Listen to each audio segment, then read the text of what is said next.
Día jueves, Dios me habló algo a mí personalmente, en mi corazón, y a partir de ahí digo varias cosas porque son varios pasajes, varios textos que quiero compartir. Tal vez, le voy a ser sincero, voy a abrir mi corazón, tal vez más de lo que me gustaría a mí en cuanto a textos para leer o para compartir, pero a medida que iba desarrollando el tema, a medida que iba escribiendo y yo mismo siendo confrontado y ministrado todo el tiempo, como así funciona en estas cosas, fui entendiendo que así como nosotros somos distintos, tenemos distintas personalidades, así como Dios conoce a cada uno de nosotros nuestra individualidad, que cada uno de estos pasajes o historias o secuencias que le voy a ir compartiendo va a estar hablándole a alguien o a alguno en particular. Porque así también funciona la palabra, tiene esa particularidad. A veces es un lindo ejercicio hacer una encuesta al final de una reunión y preguntar ¿qué es lo que Dios te habló hoy? A través de la palabra, ¿no? Y se va a sorprender porque más allá que va a haber un par que no van a tener ni idea qué contestar porque no saben ni de qué se predicó, eso déjenlos de lado, se va a encontrar que uno le dice una cosa, el otro le dice algo totalmente lo opuesto. Y no es que estaba en otro canal, no es que no estaba acá, que no estaba presente, no. Dios le habló otra cosa por algo que en un momento se soltó y se dijo, como pasó con esta frase, esta expresión que dijo Gerson, en la libertad trae provisión. Así es como sucede, así es como Dios obra. Así que en todo momento, desde el primer momento, desde que entramos, desde que empezamos abriendo la reunión, hasta el final, hasta la última oración, hasta el cierre, hay una palabra que Dios tiene para vos. Hay algo que Dios quiere decirte, así que no te pierdas eso que... ¿Hay laucha acá? No te pierdas lo que Dios tiene para vos. Y de paso... me estaba olvidando y no me quiero olvidar, lo dije el miércoles, pero lo repito hoy porque por los que no estuvieron el miércoles, que son los que no van a estar mañana, porque veo caras de domingo acá, no sé por qué, estoy viendo hoy algunas caras de domingo. Yo que mañana iba a hacer una reunión especial, iba a invitar al profeta Melgarejo que predica largo y al pastor Javier Lardaro que predica en largo, para que vengan mañana a hacer un culto especial hasta las 10 de la noche, pero no sé por qué veo caras de domingo en esta noche. Bueno, decía que gracias a los que estuvieron presentes el lunes pasado en la presentación de Fracasados, de mi nuevo libro, que como lo voy a volver a repetir una y otra vez, es parte de la iglesia es parte activa de que nazca un libro, son los primeros en escucharlo, en recibirlo a través de los mensajes de las prédicas y los que a mí me motivan a hacer. Así que, en cierta manera, también son protagonistas. A veces hay algunos que están mencionados o no, puede ser que sí o que no. Pero gracias a los que estuvieron y gracias también a los que ya lo empezaron se lo llevaron y lo empezaron a leer. Si quiere, allí por allá, deben estar también a disposición en la librería. Terminado eso, voy a esto que le estaba diciendo. El sábado pasado, ¿cómo pasan los días? Es increíble. A veces me pongo así a escribir y digo, esto lo dije hace 2 semanas y no, capaz que fue hace 2 meses. Bueno, el sábado pasado estaba hablando acerca del misterio. Esas cosas, empecé hablando sobre las películas de misterio, sobre las series de misterio o de terror. Imagínense mi sorpresa cuando ayer veo una publicación en Facebook. Son esas casualidades que no son casualidades, ¿no? Ya no sé los sistemas hasta dónde nos van a perseguir, pero ayer vi una publicación en Facebook que están publicando en YouTube remasterizada la serie que no se llamaba serie en aquel momento, El Pulpo Negro de Narciso Ibáñez Menta. Mire usted, digo, no puede ser, parece que lo traje con el pensamiento de aquella época, ahora está nuevo ahí en colores, qué sé yo, todo disponible. La serie del gallego terrorífico para ver. Y hablaba acerca del misterio, de aquellas cosas en las que nosotros nos involucramos, que son misteriosas. Lo que tiene que ver con la fe, lo que tiene que ver con el cristianismo, con la revelación de Cristo. Esto mismo que les decía recién, sobre la revelación de Cristo, cuando Él se revela a nuestro corazón, o cuando nos da esas palabras que le dice Jesús a Pedro, lo que ates en la tierra será atado en el cielo. Y uno puede decir, ¿y cómo hace? ¿Por qué? ¿Qué pasa? ¿Qué tiene que ver lo que yo ato? ¿Cómo lo ato? ¿Qué tengo que agarrar un palo? ¿Tengo que agarrar una soga? ¿Qué tengo que atar? ¿Qué a dónde? Cosas que humanamente parecen poco locas, parecen desenfocadas, no tienen razón de ser, no parecen coherentes, pero que sin embargo en el plano espiritual hacen algo y hacen una diferencia. Tampoco sé cómo sucede la conexión, que es por Wi-Fi, que lo que vos sacás acá en el cielo se activa al mismo tiempo. No sé, y tampoco en realidad me importa mucho saber, porque parte de esos misterios es que Dios no explica las cosas como las hace, sino que Dios las hace. Como cuando habla en Génesis 1, habla de la creación, dice, en el principio creó Dios los cielos y la tierra, pero no te dice cómo lo hizo. Y en el capítulo 2, bueno, al final del 1 también, cuando habla de la creación del hombre, que tomó al hombre del polvo de la tierra, bla, bla, bla, que lo hablamos hace unos días atrás, lo mismo, no dice cómo lo hizo. Dice que juntó polvo y sopló y listo. No dice cómo todo eso se convirtió en un ser humano. No nos llega a esa información y tampoco necesitamos saberla. Porque en definitiva todo eso es parte de un misterio. La obra de la cruz, la fe. ¿Por qué las cosas pasan cuando yo creo? ¿Y qué es creer? ¿Y cómo se cree? El concepto de la fe es un misterio. Y el punto al que lo llevaba el otro día, y ahí es donde quiero entrar, 1 Timoteo 3:14, que la iglesia es un misterio. No solamente que la iglesia es un misterio, sino que la iglesia es el sistema de Dios. ¿Ya está? Es el sistema de Dios para la propagación del Evangelio. El sistema de Dios para que el mensaje de salvación sea conocido. El sistema de Dios para que nosotros como iglesia, como cuerpo unido en actividad, eso es la iglesia, el sistema de Dios para que el mundo se entere, porque la voluntad de Dios no es que sean pocos los que se salven y los que cambien su vida y alcancen la eternidad. La voluntad de Dios no es que nos encerremos en grupos pequeños, misteriosos, aislados, en pequeños búnkers y células, y así entonces miremos a los demás diciéndole yo tengo y no te doy, sino que la voluntad de Dios es que todos, y cuanto más, todos sean salvos. Algo de eso también lo hablamos el miércoles en Del Cielo a la Tierra. Entonces, para que eso suceda, el plan de Dios, el sistema de Dios para que eso ocurra, es por medio de la iglesia. Lo dice literalmente, por medio de la iglesia. La iglesia es la que se presenta aún delante de las autoridades espirituales. La iglesia es la que se presenta ante el mundo espiritual de maldad, ante lo que la gente le tiene tanto miedo cuando se habla de demonios o de poderes sobrenaturales o de las huestes espirituales. La iglesia es la que se presenta ante para detener su avance. La iglesia no es simplemente una institución, la iglesia no es simplemente un edificio, la iglesia es mucho más que eso. Es el cuerpo de Cristo en la tierra, la manifestación de la revelación de Cristo y ese sistema, le repito, para propagar, para que la gente sepa que hay una oportunidad distinta. Futura y actual. Futura, salvación y vida eterna. Actual, cambio de vida para salir de la condición en la que la gente está pasando. Usted sabe que la gente está mal, ¿no? Ayer estaba mirando un periodista en un canal de esos de noticias, de esos periodistas que son serios, ¿no? Porque hay algunos que son payasos, mamarrachos, pero hay otros que son gente seria, que uno la escucha, gente que habla bien, gente que es correcta, educada, inteligente, que conoce de lo que está hablando, gente que sabe hablar, porque también hay otros que a veces no dicen cualquiera, y empezaba a contar sobre situaciones de su vida personal, hablando de economía. Y te daba ganas de golpe de ir a decirle, esperá, hagamos una vaquita, te tiramos unos pesos. Porque decía, no puede ser cómo se está viviendo la situación, que los gastos de esto, de más allá, que salud, que patente, que impuestos, que pim, pa, que seguro, todo, decía, todo real, lo que él decía. Y digo, la gente está mal. Yo no recuerdo que en un noticiero alguno de los periodistas o alguno de los comentadores o el que esté dirigiendo empieza a hacer catarsis personal, porque no estaba dando una información, era catarsis personal de lo que estaba pasando. La gente está mal. Y la solución para esa gente que está mal es Cristo. Y la solución para la gente que está mal al presentarla a Cristo es por medio de la iglesia y a través de la iglesia. No existe Cristo sin iglesia.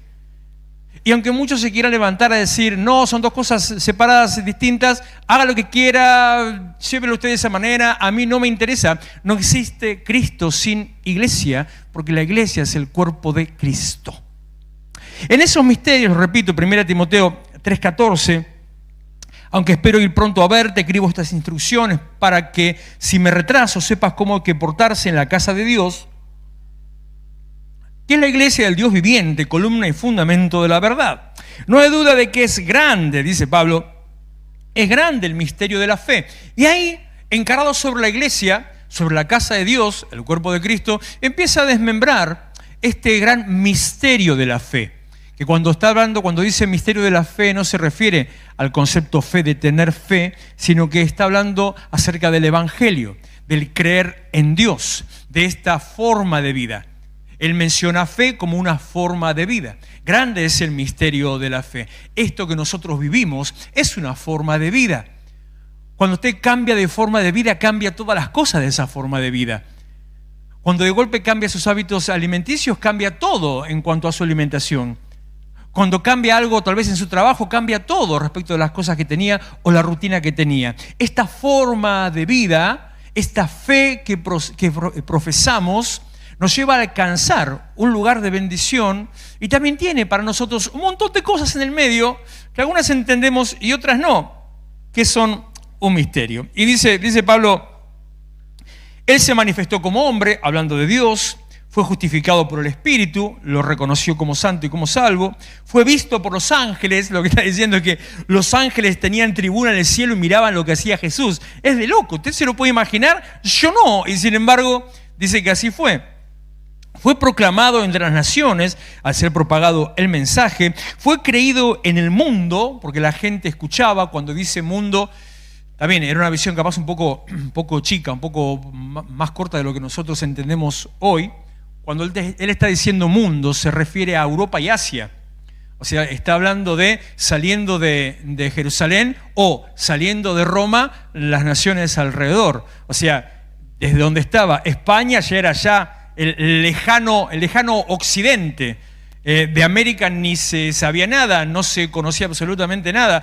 El mundo estaba hablando acerca de Jesús porque ellos salieron a propagar, a decir a la gente, a explicar acerca del mensaje de salvación. La iglesia es un misterio y al mismo tiempo que es un misterio, yo no sé si usted lo experimenta o no, la iglesia, el evangelio, es una experiencia sobrenatural, transformadora, que te coloca en una posición distinta, que te pone en una nueva posición espiritual también transformadora. Lo dijo Gastón recién también, se lo dije yo recién otra vez, usted está llamado para transformar. Usted es un transformador. Tal vez es de 9 volt, tal vez es de 12, de 18, de 25 o de 380, no lo sé, pero es un transformador. Para que en el lugar donde esté, ahí genere un cambio, para que la gente alrededor vea algo distinto a través de lo que Dios haga en su vida. Pero esta experiencia sobrenatural, transformadora, misteriosa, tiene cosas que tal vez no se terminan de entender del todo. A ver, ¿cómo obra Dios? ¿Cuáles son los planes de Dios? ¿Cómo lleva a Dios a cabo esos planes que Él tiene? ¿Cómo nos bendice Dios a nosotros? La pregunta que decía el miércoles, ¿qué quiere Dios de mí? ¿Cuál es la voluntad de Dios para mi vida? ¿Qué planes tiene Dios conmigo? Todas cosas que no se terminan de entender del todo, sumado a la parte negativa de esta, que curiosamente también lo hablamos anoche con los varones, sumado a las injusticias de la vida. Bueno, no hablábamos de injusticias, hablábamos, como le dije, sobre hacer lo que hay que hacer. Hablábamos sobre cuando se dan esas situaciones que uno quiere evadir el bulto. No sé si la expresión le resulta un poco familiar. Cuando quiere esquivar el tener que responsabilizarse de algo.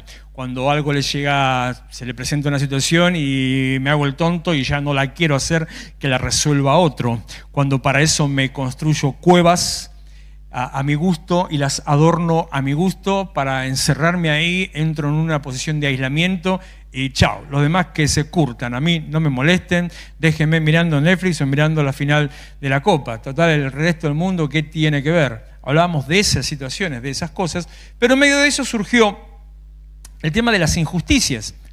¿Por qué? Porque a veces justamente las cosas que queremos evitar es enfrentar las injusticias de la vida. A veces precisamente las cosas que nosotros nos queremos aislar y encerrar es de aquellas cosas que vienen a nosotros y no tengo ganas de meter mano, aunque tengas que hacerlo. A veces se trata de situaciones que yo decía, no son tu llamado, no son tu propósito, pero se trata de situaciones que vienen ahí y tenés que hacerlas igual, aunque no te guste. Porque hubo una pregunta graciosa, ¿no? Yo pregunté, ¿quién tiene ganas? No, ¿quién se levanta con ganas para ir a trabajar? Y hubo un marciano que está presente en esta noche que dijo, yo, digo, no, atiéndanmelo a ese hombre. Encima dice, a las 3 de la mañana me levanto, atiéndamelo 2 veces porque algún problema está teniendo. ¿Cómo se levanta contento, con ganas de ir a trabajar? Ahora, no es que no tengas que ir a trabajar o que te hagas el tonto, no, andá y hacelo. Y aún sin ganas, ese era el punto, andá y hacelo, enfrentar la situación. Pero a veces nos pasa eso con las situaciones injustas.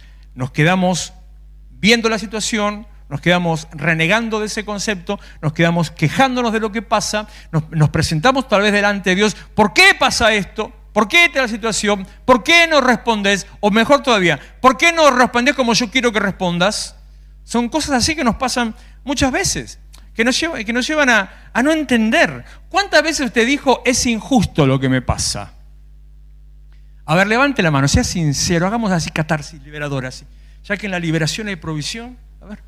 ¿Quién dijo alguna vez en su vida, es injusto lo que me pasa? Ah, ¿viste? Como dije eso, saltaron más todavía.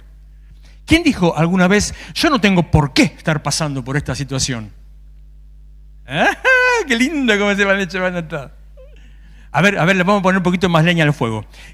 ¿Quién alguna vez dijo, y yo qué tengo que ver con tal persona que me la tengo que aguantar? A ver. Es parte de las injusticias de la vida. A lo que yo ahora me voy a poner en serio y en pastor y le voy a decir otra cosa. Espera que tome un poquito de agua. Tengo que tomar fuerza para decir lo que le voy a decir. ¿Acaso? Espera que me pica el ojo. Ya estoy. ¿Acaso la cruz fue justa? Sigamos en lo que estábamos entonces. Dice Eclesiastés capítulo 4, versículo 1. Me fijé en tanta opresión que hay bajo el sol, vi llorar a los oprimidos y no había quien los consolara. El poder estaba del lado de sus opresores y no había quien los consolara. Parece Argentina 2024. Consideré más felices a los que ya han muerto que a los que aún viven. Aunque en mejor situación están los que aún no han nacido, los que todavía no han visto la maldad que se comete bajo el sol. Vi además que tanto el afán como el éxito en la vida despiertan envidias. Tal cual. Y también esto es vanidad, es correr tras el viento. El necio se cruza de brazos y se devora a sí mismo, y el vago ni te cuento. Mejor un puñado de tranquilidad que 2 de fatiga, y ahí te sentás a ver cómo la pobreza viene caminando.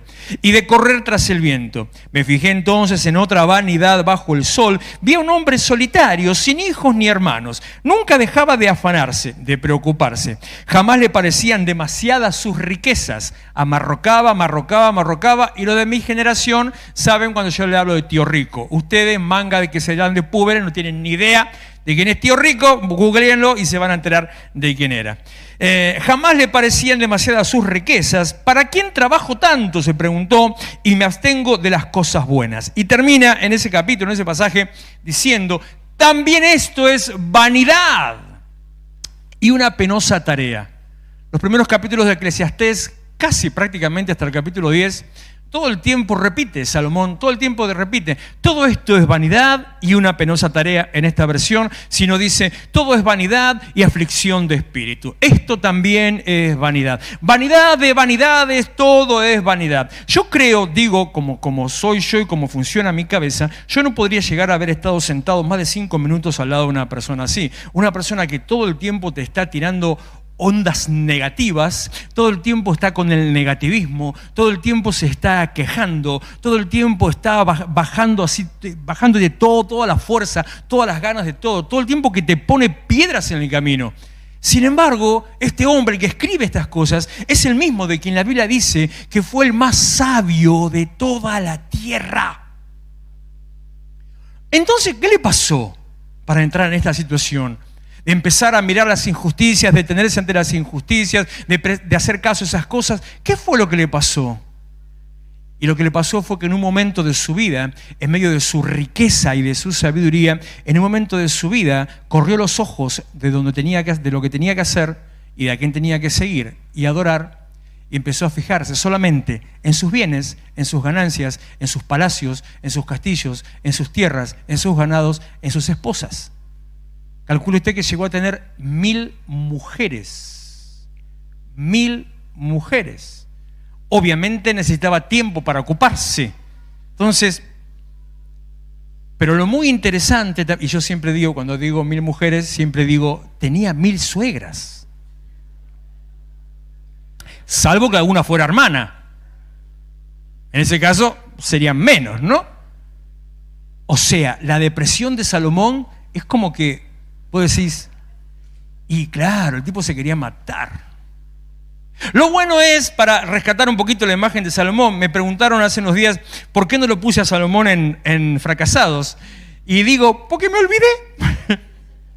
Nada más que eso, porque tendría que haber estado ahí el tipo. Y sin embargo, me olvidé totalmente por completo. Casi al final del libro de Eclesiastés, en un momento determinado, él tiene una confrontación con el Espíritu. No habla con Dios en ningún momento, no se lo ve hablando con Dios en ningún momento, pero en un momento determinado, él termina diciendo, el fin de todo discurso conocido es este: teme a Dios y guarda sus mandamientos. Una llamita ahí que se encendió, una chispa de luz que volvió a ponerlo en su lugar donde tenía que estar y dejó de, gracias, 12:13. Porque este es el todo del hombre. Propósito, llamado, función, a eso tenés que dedicarte. ¿A qué? A hacer aquello que Dios te manda a hacer. Cuando nosotros nos detenemos en las aflicciones, en las injusticias, a prestar atención a las cosas que pasan, cuando empezamos a escarbar sobre esas situaciones, a ver, ¿y por qué? ¿Y por qué? Como los chicos de 3 años, ¿vio? Más o menos alrededor de los 3, porque ahora ha cambiado un poquito, que empiezan con el porqué de todo. ¿Y por qué esto? ¿Y por qué aquello? ¿Y por qué te parás? ¿Y por qué te sentás? ¿Y por qué? ¿Y por qué? Cuando empezamos a hacer eso con aquellas cosas de Dios que no entendemos, y no está mal preguntar a Dios, pero cuando empezás a indagar, y más, y entras en un nivel de situaciones que no van a tener respuesta. Algunas tendrán respuesta. Algunas Dios no te va a responder en ese momento. Algunas Dios no te va a responder como vos quisieras. Algunas Dios no te va a responder. Porque hay situaciones que están exclusivamente bajo la autoridad y soberanía de Dios y que no tenés por qué saber, no tenés por qué entender. Como cuando un día ves la cocina del restaurante más famoso de la ciudad y ves en qué condición cocinan y vos decís, no vengo a comer nunca más acá. Hay cosas que no tenés que saber, que no es necesario que las conozcas. Cuando vos empezás a indagar así, te metés en ese nivel, lo único que pasa sobre tu vida, entras en un bucle de vanidad, de vanidades, todo es vanidad y ya no podés salir de ese lugar. Pero entonces, ¿qué hacemos con las injusticias? ¿Cómo nos presentamos ante las cosas que nos pasan, que te afligen, que te duelen, que te derriban, que te desestabilizan, que te desmoralizan? Una mala noticia en tu casa, una mala noticia en el trabajo. Hoy hablé con alguien 1 hora antes de empezar la reunión. Pastor, tengo un problema así, no puedo ir a la iglesia porque tengo un problema. ¡Un problemón! Pasó esto y esto en mi familia, tengo que meter mano ahí, hay que hacer lo que hay que hacer. Tengo que estar para resolver porque digo... Tremendo.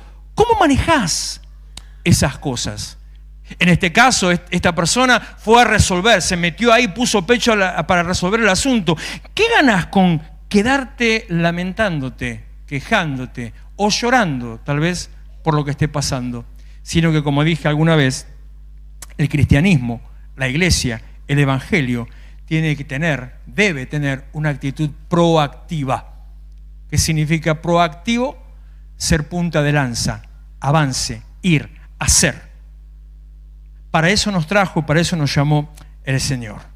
¿Se puede entender lo que Dios hace? Dios tiene planes con nosotros. ¿Sabe que Dios tiene planes con su vida? ¿Sabe qué planes tiene Dios con su vida? Lo bueno es saber que Dios tiene planes con nosotros. A veces, como decía, no se entienden del todo, pero Dios tiene planes con nosotros. Jeremías, se me fue Natalia, le iba a señalar a ella, pero le gusta este versículo. Jeremías 29:11 dice, porque yo conozco los planes que tengo para ustedes, afirma el Señor, planes de bienestar y no de calamidad, a fin de darles un futuro y una esperanza. Dios tiene planes con tu vida. Alguna vez Él me hizo entender a mí, esto no es una revelación del cielo, ni es una revelación bíblica, es una cuestión simplemente personal, que si Dios no tuviera planes con la iglesia en general, con los cristianos, entonces el día que recibimos a Cristo, el día que nos hicimos cristianos, ese día tendríamos que haber muerto, porque ya está, ¿para qué más? Si no es enfrentarte a una situación de pruebas, de trabas, de preocupaciones, de conflictos, de cambio, de transformación y qué sé yo, si ya está, ya sos salvo. Entonces, derechito al cielo y listo. El hecho de que eso no haya pasado significa que Dios tiene todavía un plan con tu vida. Él nos llamó rescatándonos del pecado, nos salvó rescatándonos del pecado, y habiéndonos llamado y salvado y ya rescatados del pecado, nos envía. ¿A qué? A hacer su plan. Lo que le acababa de decir, a que la gente sepa que hay una oportunidad distinta y que se puede vivir de otra manera. El cristianismo es un misterio, la fe es un misterio, la iglesia es un misterio. Los propósitos de planes de Dios y planes de Dios pueden ser un misterio, y la manera en que lo lleva a cabo, eso sí, seguro que son y que es un misterio. Dice Isaías 55:8, mis pensamientos no son los de ustedes, ni sus caminos son los míos, afirma el Señor. Mis pensamientos, dice el Señor, no son los tuyos, ni tus caminos, dice el Señor, son los de Él. Estamos en dos planos totalmente distintos. Yo entiendo que estamos en planos físicos distintos, también que estamos en planos espirituales distintos. Dios es espíritu, nosotros somos carne espiritual. Dios está en el cielo y en todas partes, yo estoy solamente en el lugar donde estoy. Dios es santo y yo digamos que estoy intentando empezar a caminar en ese sentido. Dios es todopoderoso, yo ni a palos, Él sabe todo, mucho menos, y como dije recién, está en todas partes, yo no lo soy. Estamos en planos distintos, ¿ok? Pero respecto de los pensamientos, a veces cometemos el error, y muchas veces los predicadores cometemos el error de ponernos en la misma posición de que si yo, se lo escuché decir a alguien estos días, si yo actúo así, entonces Dios actúa así. No, papi, ¿qué tiene que ver? Los pensamientos de Dios, los caminos de Dios, los planes de Dios son distintos. Dios no obra de la manera que nosotros esperamos, sino que Él obra de la manera que Él tiene que obrar. De la misma manera que vos, si tenés hijos, no obrás de la manera que ellos esperan, sino que obrás de la manera que ellos necesitan y de la que vos sabés que tenés que obrar. Porque no le das todo lo que te piden y mucho menos cuando te lo piden. Porque no le preparás el desayuno que ellos quisieran, ni tampoco la merienda que ellos querrían tener, sino que vos le das lo que sabés, lo que considerás que es lo que tienen que comer. Yo conocí una vez una persona que merendaba todos los días coca con sándwich. Súper nutritivo, ¿no? Espectacular, bien alimenticio y proteico. ¿Y por qué? Porque si no le doy coca no quiere tomar la merienda. Buenísimo lo tuyo. No sabes si abrirle la boca al nene o meterle un sopapo a la madre.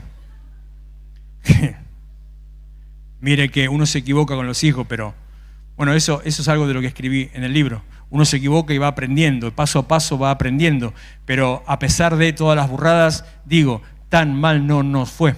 Estos 5 bestias tan mal no salieron, sino que al contrario, como digo ahí, tienen mejor reputación que la mía, son más conocidos que yo y tienen mejor autoridad, comportamiento, bla, bla, bla, que papá. O sea que tan mal en ese sentido no nos fue. ¿Por qué entonces Dios tendría que obrar de la misma manera? No hace lo que yo quiero, no hace lo que yo espero, hace lo que tiene que hacer, porque sabe que es lo mejor para vos, para tu vida. Entonces, los planes de Él están por allá, los caminos de Él están por allá. Y dice versículo 9, mis caminos y mis pensamientos son más altos. Ya no solamente otro plano, sino otro nivel. Son más altos.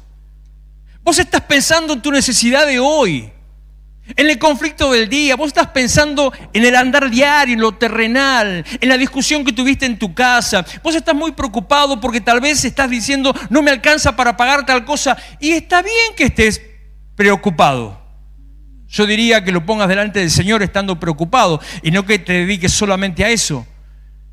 Pero Dios está por encima. Las cosas de Él son más arriba porque te lleva a una posición distinta. Por eso el Evangelio te coloca en una nueva posición espiritual. Porque cuando vos entendés, que a eso voy ya enseguida, cuando vos entendés lo que es ser cristiano, lo que es ser iglesia, lo que Dios tiene para vos, empezás a dejar de lado un poquito las crisis y las injusticias de la vida, empezás a enfocarte en el tremendo potencial transformador que tenés. Vos tenés la capacidad para cambiar tu vida, tenés la capacidad para cambiar tu entorno. Anoche salió una conversación casual y después todos estábamos hablando de lo mismo, afirmando esa idea. Simplemente, con el hecho de que vos al lugar que entres, entras a comprar, entras a hacer un trámite o te subís a un colectivo, simplemente con que saludes a la persona que te está atendiendo, empezás a cambiar el ambiente. Le cambia la cara, cambia el clima. Somos llamados como transformadores. Somos aires acondicionados para cambiar el clima espiritual.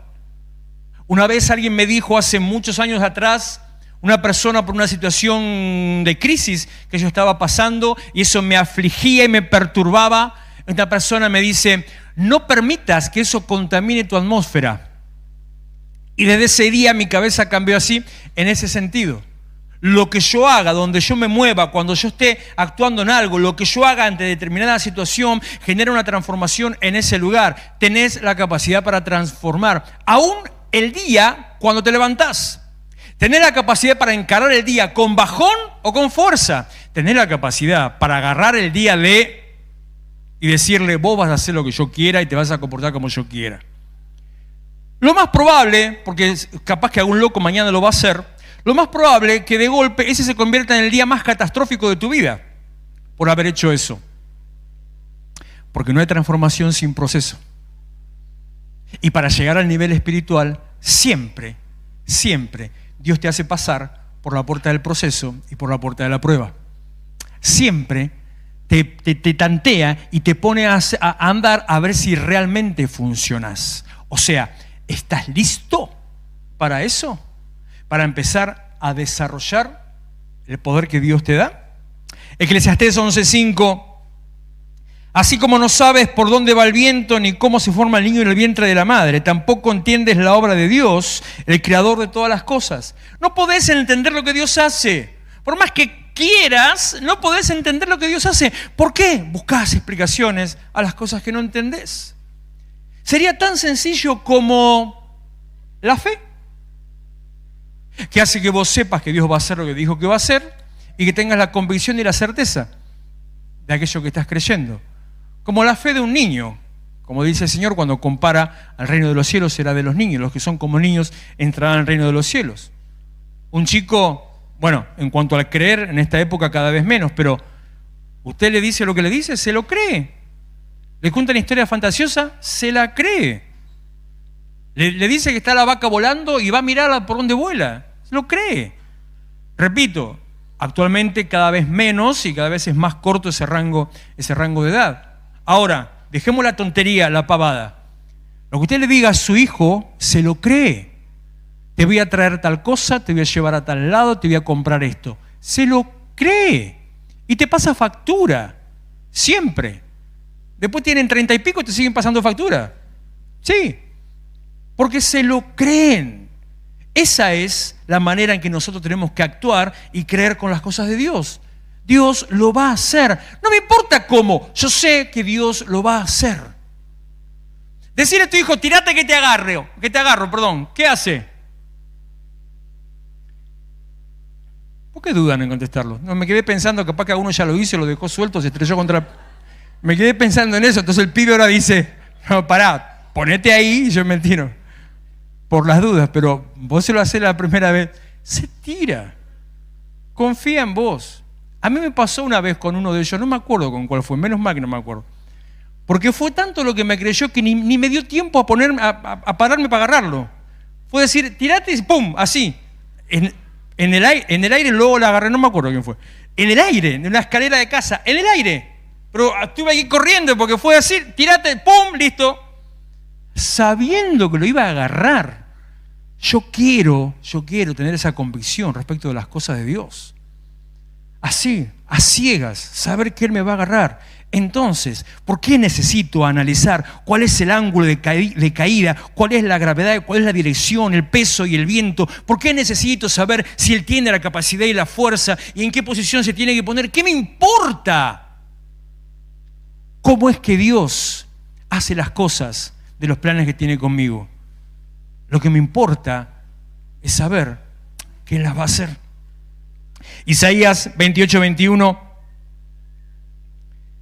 Y mira, ya casi termino. Isaías 28:21, espérate que lo perdí, acá estamos. El Señor se levantará como en el monte Perazín, se moverá como en el valle de Gabaón para llevar su extraña obra, para realizar su insólita tarea. ¿Sabe cómo se movió el Señor en el valle de Gabaón? Esta se la cuento porque me acabo de acordar ahora leyéndolo. Fue la situación, si conoce la historia se va a ubicar, si no hay que buscarla, donde están en medio de una guerra, un combate. Entonces, como pasó el día, estaban peleando, se hacía de noche, y si se hacía la noche en medio de la batalla, iban a perder. Entonces ahí Moisés o Josué oraron al Señor ahí por la situación para librarse de los enemigos. Y Dios ¿no? Por eso realmente es una extraña obra. Orás para vencer a tus enemigos porque se está haciendo de noche. Y Dios podría haberte dado la victoria en ese momento y listo. ¿O acaso Dios no puede decir, listo, victoria? No, ¿qué hizo Dios? Paró el sol durante 6 horas para que no se haga de noche. Digo, ¿no era más fácil hacer que ganes y listo así? No, paró el sol, ya está. O sea, ese tipo de cosas que implican un montón de otras cosas, porque parar el sol significa que la Tierra se quedó quieta. ¿Ustedes tienen idea de lo que significa eso desde la física? Que de golpe la Tierra se quedó quieta. Agustín, ¿vos te imaginás lo que si de golpe el planeta se parara, se quedara ahí quieto? Sí, a vos te estoy diciendo. Es impresionante. Bueno, dicen que milagro no es otra cosa más que violar las mismas leyes naturales que Dios escribió. O sea que, ¿qué le costaba a Dios? Decía, no, así me divierto, ¿por qué que ganen? Listo, te paro, seguí peleando. Encima de eso, seguí peleando 6 horas más. Pará, loco, peleé todo el día. Seguí peleando. Las cosas no son como vos las quieras. Las cosas son como Dios las hace y como las quiere hacer, porque Él conoce qué es lo mejor para vos. Que no te veas vos en el lugar ya del éxito, de la meta alcanzada, que no te veas ya transformado, que no te veas recibiendo la bendición, no quiere decir que no la tengas. Que no te veas ni siquiera caminando en ese sentido, no quiere decir que no estés yendo para ahí. Tal vez lo que estás esperando, a donde Dios te quiere llevar, es a una posición ejecutiva, que seas gerente de una empresa. Y vos lo que ves es tus manos llenas de grasa, o todo lastimado, o estás todo torcido, andar cargando fierros. ¿Y qué esto qué tiene de gerencia empresarial? No lo sé. ¿Qué sé yo?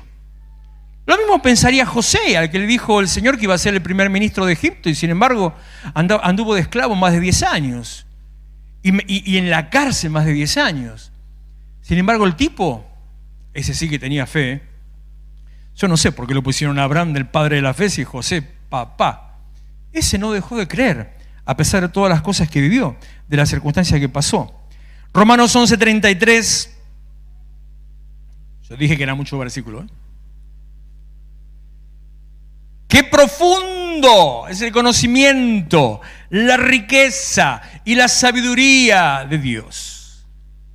¡Qué indescifrables son sus juicios e impenetrables sus caminos! ¿Y vos querés entender cómo es que Dios obra? ¿Y vos querés entender por qué Dios no te responde? ¿Y vos querés entender por qué Dios no hace las cosas como vos querés que Él las haga? ¿Y vos querés entender por qué al otro que se lo merece no le cae un rayo de encima y vos tenés problemas todos los días? ¿Y vos querés entender por qué a vos que te rompes el lomo todo el día no te alcanza y el otro que es un desgraciado está forrado en plata? No quieras entender los planes de Dios. Aunque tu carne te lleve para ese lado, porque obvio, es natural. Naturalmente, si mirás con ojos naturales, vos ves al sinvergüenza lleno de plata, aquel que es un delincuente, un estafador, que es un narco, es lo que sea, póngale el mote que quiera. Y vos que te estás rompiendo todo el día, que tratás de hacer las cosas bien, que vas por derecha, que sos honesto, que mantenés a tu familia, que intentás ahí, qué sé yo, salir adelante, lo que te cuesta. Y aparece el cuñado que te dice, ¿dónde está tu Dios? Ahí me da ganas de hacer levantar la mano también de cuántos cuñados aparecieron alguna vez. Ahí levantaron una mano. No hagas caso, como dice Proverbios, ni siquiera te enganches en el salmo, en el crecimiento de los impíos, en la prosperidad de los impíos. No le hagas caso, deja. Pero lo estás viendo. Y sí, los ojos son el enemigo de la fe. Entonces, cuando estás viendo lo que no te gusta, hace como Abraham, mira al cielo, recordá el llamado, recordá la bendición que Él te prometió, lo que dijo que iba a hacer, y cree. Las cosas no tienen por qué ser como vos quieras, las cosas son como Dios va a hacer. No se puede entender lo que Dios hace si no somos transformados. Esto lo hablamos el miércoles en Del Cielo a la Tierra, Romanos 12, versículo 2. No se amolden al mundo actual, sino sean transformados mediante la renovación de su mente. Así podrán comprobar cómo es la voluntad de Dios, buena, agradable y perfecta.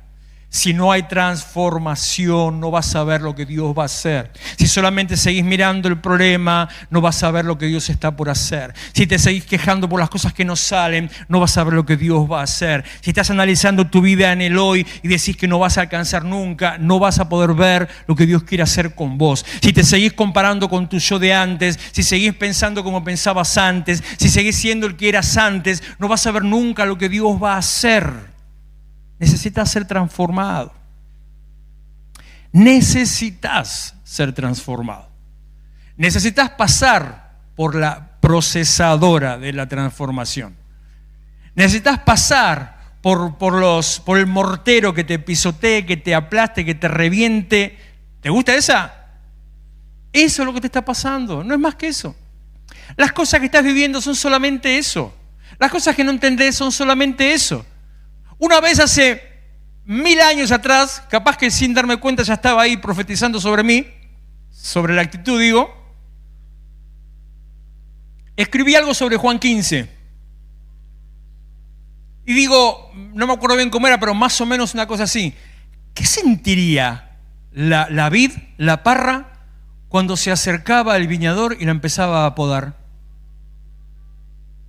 Era medio poético porque decía, ¿qué sentiría cuando escuchaba el ruido de las tijeras? Aquel que lo acompañaba todos los días, el que le limpiaba las plagas, el que abonaba la tierra, y un día venía con tijeras y le empezaba a cortar ramas. ¿Qué sentiría la vid? ¿Se sentiría traicionada? ¿Sentiría que es injusto? ¿Estaría diciendo que le engañaron toda su vida? Pero sin embargo, Juan 15 dice que Dios, aquel al que ama y aquel al que da fruto, ¿qué hace? Lo poda para dar más fruto. Sencillamente eso. En esa posición estás, en la poda para dar más fruto. Salvo que estés en la otra, de rama cortada para ser quemada. No quiero que estés en esa. Entonces, tenés que ser iglesia y tenés que ser transformado. Como el proceso de la mariposa. Ayer vi un video de una mantis. ¿Vio el bicharraco ese que se come al marido después? ¿Quién habló por ahí? Bueno, está bien, Claudia. Mantis, mamboretá, tatadios y tiene otros nombres también. El punto es, se come al marido. Ese es el punto. No sé si alguna vez tuvo la suerte de ver algún video de esos. Vi uno de esos. No le iba a contar ese, ahora le cuento ese. Estaba una mantis en proceso de procreación. ¿Entienden lo que le estoy diciendo, no? Mientras ella estaba con la cabeza del macho entre sus patas, comiéndola, el macho había quedado prendido, porque ya está. Una vez que él entró, listo, ya está. Sigue todo según su sistema nervioso. Le cortó la cabeza, ella se comía la cabeza ahí, mientras el otro estaba dejando lo suyo. Se comió el marido. Pero ayer vi el proceso de la metamorfosis. Cuando era apenas una pequeña y de golpe pasa a ser era de una clase especial, una que se llama Mantis Bestia, o no sé cómo es, que es mucho más grande, que tiene unos cosos hacia acá. De golpe empieza a salir de la cáscara, empieza a romper su exoesqueleto, empieza a abrirse y cuando crece parece la transformación de, no sé, de Alien versus Depredador. Se levanta todo así doblada, el doble de tamaño de lo que era, mucho más ancha, las patas más largas y la cabeza más grande. Vos decís, ¡wow, terrible! Tenés que pasar por ese proceso. Salir de la cáscara de lo que eras para poder alcanzar la bendición nueva. O la transformación de una oruga. Cuando empieza ahí, y se convierte en mariposa. Tenés que ser mariposa. Los quiero ver a todos como hace en la reunión de mujeres hablan de la mariposa, ¿no, amor? Bueno, ¿ya no? Bueno, yo no estoy tan ahí, perdón, pastor. No hablan de la mariposa. Tenés que ser mariposa, así salís volando por ahí. Y algo que me ministró el Señor una vez sobre eso, y ya voy terminando, porque ya está, es que la mariposa nunca más volvió a ser gusano. Sí, es una estupidez, ¿no? No, es una estupidez. Pero es verdad. La mariposa nunca más volvió a ser gusano. Cuando vos seas transformado, nunca más vas a volver a ser lo que eras. Y eso cuesta este tiempo de proceso en el cual para vos algunas cosas son sencillamente injusticias de la vida. 1 Pedro 1:6. Esto para ustedes es motivo de gran alegría, a pesar de que hasta ahora han tenido que sufrir diversas pruebas. El oro, aunque perecedero, se acrisola al fuego, así también la fe de ustedes, que vale mucho más que el oro, al ser acrisolada por las pruebas, demostrará que es digna de aprobación, gloria y honor cuando Jesucristo se revele. Sin proceso no hay transformación. Si al oro se lo prueba, también tu fe está siendo probada. 1 Pedro 4:12. Queridos hermanos, no se extrañen del fuego de la prueba que están soportando, como si fuera algo insólito.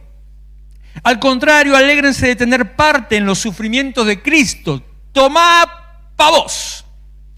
Alégrense de tener parte de los sufrimientos de Cristo. Pero mira lo que dice a continuación. Para que también sea inmensa su alegría cuando se revele la gloria de Cristo. O sea, no podés experimentar y acompañar la gloria de la manifestación de Dios si querés evitar el proceso de la prueba y la transformación. No hay bendición sin transformación. No hay transformación sin proceso.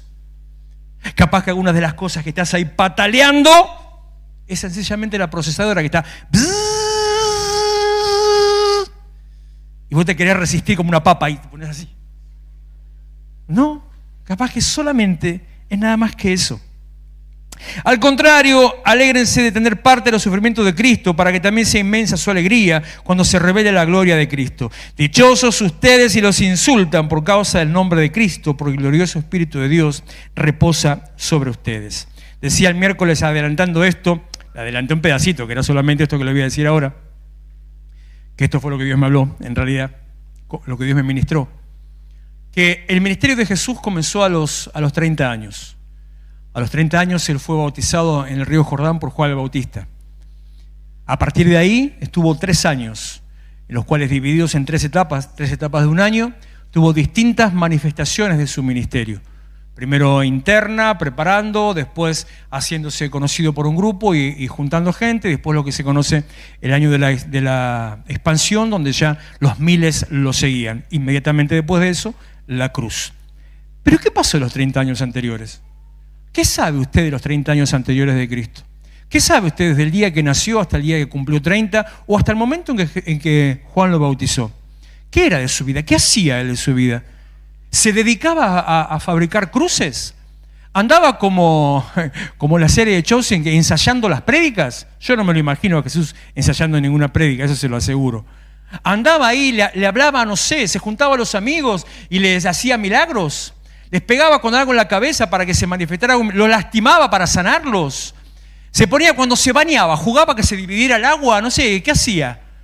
Escupía a la gente en la cara para practicar, le metía los dedos en el oído, hacía barro y en vez de hacer castillito se lo tiraba a la gente en la cara. ¿Qué hacía? No sé. Lo que sí sé por algunas cosas que, pocas, muy pocas, que vos podés ir sabiendo, que fue un pibe normal, que se crió en una familia judía normal. Porque esa secuencia, eso se lo dije el otro día, donde está delante de los sabios aprendiendo y preguntando sobre la ley de Dios, fue cuando él cumplió los 13 años. Recién ahí podía entrar al templo, porque recién ahí para la ley judía, era un hijo de la ley. El día que él tenía, cuando él tuvo su bar mitzvah, antes de eso no tiene derecho. A partir de ahí ya es un hijo de la ley. Eso significa. Ahora era un hombre. Hasta en eso fue un judío común y corriente. ¿Qué pensaría de él los que lo miraban mientras crecía? Sus amigos, sus conocidos. Porque no recuerde que después, cuando fue a hacer milagros en Jerusalén, la gente no le creía. Ah, este no es el hijo de María, el hijo del carpintero. ¿Qué se viene a hacer grande acá? Tomátela. ¿Qué haces, fantasma? Andate para otro lado. Ya te conocemos a vos. ¿Por qué la gente no le creía? Porque era un pibe normal. Entonces, ¿cómo fue su vida? ¿Qué tuvo que ver 30 años de su vida con los 3 años de manifestación y con lo tremendo que hizo por vos? Así tal vez pase con vos y conmigo.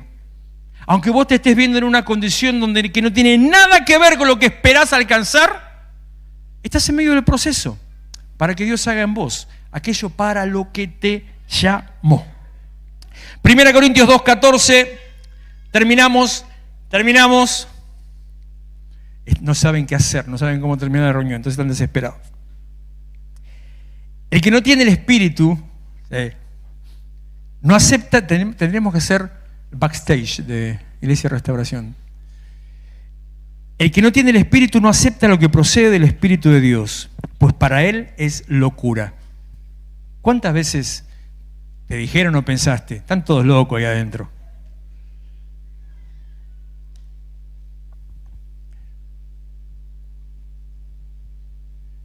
¿Cuántas veces lo seguí pensando que están todos locos ahí adentro? Pero, pues para él es locura, no puedo entenderlo, porque hay que discernirlo espiritualmente. Sin transformación no hay bendición. Sin proceso no hay transformación. Y la transformación es una transformación espiritual, de salir de la condición de sin espíritu a con espíritu, de la condición de una vida de muerte a una vida de vida, de la condición de una vida de tinieblas a una vida de luz, de la condición de una vida que miraba solamente el problema a una vida que mira el propósito y aquello que Dios va a hacer en tu vida. El que sí entiende, para poder entenderlo, lo discierne espiritualmente. Juan 3:8. El viento sopla por donde quiere y oye su sonido, aunque ignoras de dónde viene y a dónde va. Lo mismo pasa con todo el que nace del Espíritu. O sea, traducido, que recién vas a estar en un nivel espiritual, en un nivel donde te muevas así que la gente ni sepa lo que vos hacés, como lo que vos no entendés de Dios, cuando nazcas del Espíritu. Sin transformación no hay bendición, sin proceso no hay transformación. Romanos 11:33, otra vez, lo que pasa es que ahora te voy a agregar un versículo. Qué profundo es el conocimiento, la riqueza y la sabiduría de Dios, qué indescifrables sus juicios, impenetrables sus caminos, decía antes. Y Pablo agrega, el versículo 34, ¿quién ha conocido la mente del Señor o quién ha sido su consejero? Está tomando un texto que es de Isaías, eso. ¿Quién conoce la mente del Señor? Porque Isaías decía, esto que estamos diciendo, no podés saber lo que Dios piensa ni cómo lo hace. Entonces Pablo cita a Isaías.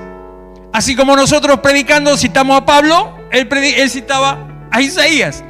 Y dice, ¿quién conoce la mente del Señor? ¿Quién se anima a ser su consejero? ¿Acaso vos le vas a dar consejos a Dios? No, mira, Dios, yo creo que lo mejor que tendrías que hacer conmigo es hacer las cosas como yo te las pido. Como ese cuento de que hay que dos tipos se presentan ante Dios para un arbolito que plantaron. Uno le dice, Señor, abrí los cielos para que haya lluvia, envía el sol, envía viento, envía aves, envía todo, qué sé yo. Y el árbol se secó. Y otro le dijo, Señor, lo pongo en tus manos, hacelo crecer. Y ese creció, pero de una manera impresionante. Porque, digo, ¿no? Si sos tan bueno manejando tu vida, voy a dar vuelta porque me da vergüenza. ¿Por qué te va como te va? Ya volví a este lado. ¿No?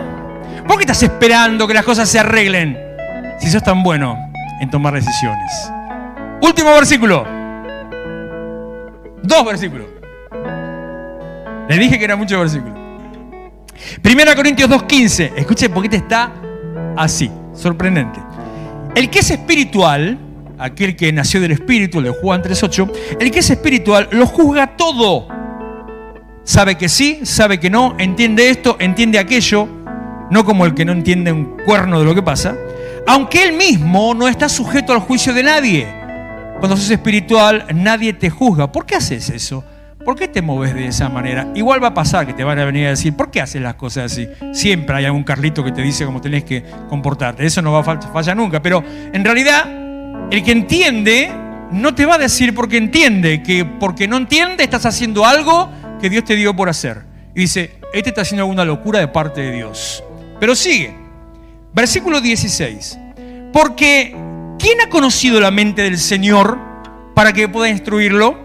Pablo otra vez citando a Isaías, repitiendo lo mismo que le había dicho un rato antes. Pero ahora dice, nosotros tenemos la mente de Cristo. O sea, ¿quién conocerá la mente de Dios? La mente de Cristo está en el hombre transformado. La mente de Cristo encaja en el molde de la transformación de Dios. Sin transformación no hay bendición. Sin proceso no hay transformación. Para entender la obra de Dios y lo que Dios está haciendo, necesitas ser transformado. Para poder caminar por la voluntad de Dios y comprender la voluntad de Dios, la buena, agradable y perfecta para tu vida, necesitas ser transformado. Para poder ver lo nuevo que Dios tiene para vos en este tiempo nuevo, tiempo especial. Para alguien va esta palabra. En este tiempo nuevo y especial, ¿qué es lo nuevo que Dios tiene para vos? Precisamente no tenés que volver para atrás. Tenés que ser transformado. Tenés que revestirte de la vestidura nueva y tenés que romper el odre viejo, convertirte en el odre nuevo para que lo nuevo de Dios te empiece a llenar. Porque hasta que no hagas eso, vas a ir a buscar otra vez lo viejo que ya lo habías abandonado. Para poder entender el proceso que estás viviendo, las pruebas a las que Dios tal vez te está exponiendo, tenés que ser transformado. Sin transformación no hay bendición y no hay transformación sin proceso.